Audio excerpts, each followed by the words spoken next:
अब एक और खबर आ रही है सर कि उधर अमेरिका में जासूसी की जा रही है और ये इजराइल की तरफ से जासूसी हो रही है। अमेरिका क्या सोच रहा है, क्या करने वाला है, ट्रंप क्या सोच रहे हैं, क्या करने वाले हैं, इस पर निगाह रखी जा रही है इजराइल की तरफ से। और ये जासूसी का बड़ा आरोप लगा है इजराइल के ऊपर। हालांकि इजराइल ने अपनी तरफ से कहा है कि हम ऐसी कोई खुफिया गतिविधि नहीं अंजाम दे रहे हैं वहां पर, लेकिन ये बहुत बहुत बहुत तेजी के साथ, बड़ी इंटेंसिटी के साथ ये खबर चारों तरफ फैल रही है। देखिए खबर क्या है। अमेरिका की जासूसी कर रहा है इजराइल पर पेंटागन का सनसनीखेज दावा।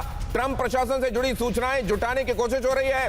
अमेरिकी रक्षा खुफिया एजेंसी DIA का आरोप है ये क्रिटिकल लेवल पर इजराइल की जासूसी चल रही है। DIA ने यह दावा किया है। आशीष, ये अब ये सब भी मतलब इस लेवल पर आ गई हैं चीजें अमेरिका और इजराइल के बीच में कि वो इनको कह रहे हैं कि मैंने अपशब्द कहे और यहां पर फिर ये कहा जा रहा है कि इन्होंने जासूसी भी की। देखिए, ये पैसिव तरीके से हमेशा से ही होता रहा है और फॉर अ रीज़न, चाहे वो CIA हो या फिर मोसाद हो, वो इसीलिए फेमस हैं। बिल्कुल भी आप ये मत समझिए कि किस तरह से अगर कोई एलाय है तो फिर मोसाद या फिर CIA एक दूसरे के ऊपर इस तरह की गतिविधि नहीं करता है। बिल्कुल लगा रहता है, नो डाउट। ऐसे समय पे वो बहुत ही हाइटेंड स्टेज पे पहुंच जाती है, जो कि एक बीच में मिसट्रस्ट अमेरिका और इजराइल के बीच में कहा सुनी, उनके जो अलाइनमेंट है हर फोकस को लेकर, हर टारगेट को लेकर, हर रिएक्शन को लेकर, वो पूरी तरह से अलाइन नहीं दिखे हैं। और इसीलिए कई बार डोनाल्ड ट्रंप को भी ये प्रूव करना पड़ता है, वो उन्हें आके पब्लिकली कहना पड़ता है कि बीबी मेरी बात मानेंगे, मेरी उनसे बातचीत हुई है, कोई ये ना माने। यहां तक उन्होंने वो ट्रूथ सोशल पर डाला था कि मेरी बात नहीं मानेंगे, ये कोई दुनिया में इस अफवाह पर बिलीव ना करे। साथ ही साथ ये अमेरिका की लड़ाई है, इजराइल ने हमें इस लड़ाई में नहीं झोंका है, ये तक उन्हें कहना पड़ा है। तो जब अगर आप हेड ऑफ स्टेट लेवल पर इस तरह के थोड़े बहुत मिसट्रस्ट वाले एपिसोड देखेंगे तो इंटेलिजेंस एजेंसीज तो अपना ये काम करती रहेंगी, जो कि पहले पैसिव तौर पर करती हैं और अब इस तरह के सिचुएशन में सुपर एक्टिव तौर पर करती हैं। और वहां तो बताया ये भी जाता है और इसकी घटनाएं गवाह रही हैं कि वहां के एक बड़े नौसेना के अधिकारी ने बहुत सारे दस्तावेज खुद इजराइल को सौंप दिए थे।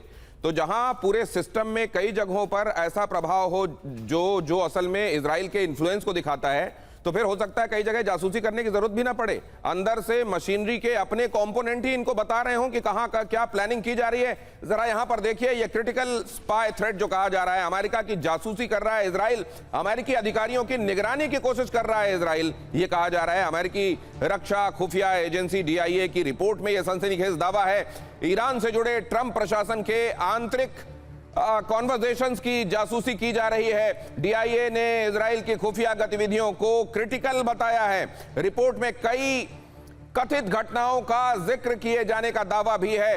अमेरिका में इजरायली दूतावास ने आरोपों को पूरी तरह झूठा बताया है। मार्शल श्रीवास्तव, ये इसके नुआंसेस क्या हैं इस खबर के? देखिए दिनेश, ये बहुत अच्छा क्वेश्चन है और बहुत अच्छा प्रश्न है इन द करेंट कॉन्टेक्स्ट, क्योंकि इजराइल का जो बाई पार्टीजन सपोर्ट था US में, चाहे रिपब्लिकन का हो या सेनेटर्स का या डेमोक्रेटिक सेनेटर्स का, बहुत इरोड कर रहा है और अभी लोएस्ट लेवल पे है। और इजराइल की जो जिस तरह से सपोर्ट सिस्टम था with in American constituency citizens में, वो भी बहुत इरोड कर गया है।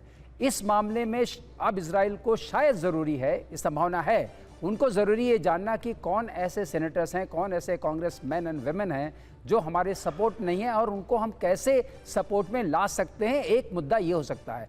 दूसरा कंडक्ट ऑफ वॉर का है। कंडक्ट ऑफ वॉर में जिस तरह की घटनाएं हो रही हैं, वो इजराइल हमेशा चाहता रहा है और चाह रहा है कि ईरान को जितना वीकन आउट कर सकते हैं कर दें, जिससे कि हिजबुल्लाह जो एलिमेंट है जिससे हमेशा उनको खतरा रहता है वो ख़त्म हो जाए, और वो हिजबुल्लाह पर लगातार चढ़ाई भी कर रहे हैं। तो अगर इन सारी परिस्थितियों को जोड़ के देखिए तो ये जो खबरें आ रही हैं ये बेबुनियाद नहीं हैं।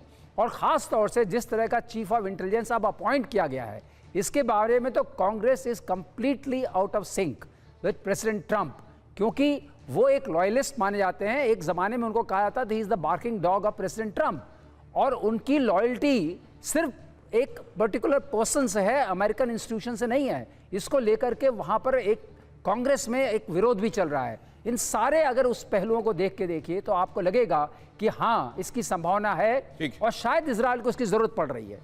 इसकी संभावना है, और इसलिए है इसकी संभावना क्योंकि इजराइल के लिए इस समय, इस वक्त की ये जरूरत है।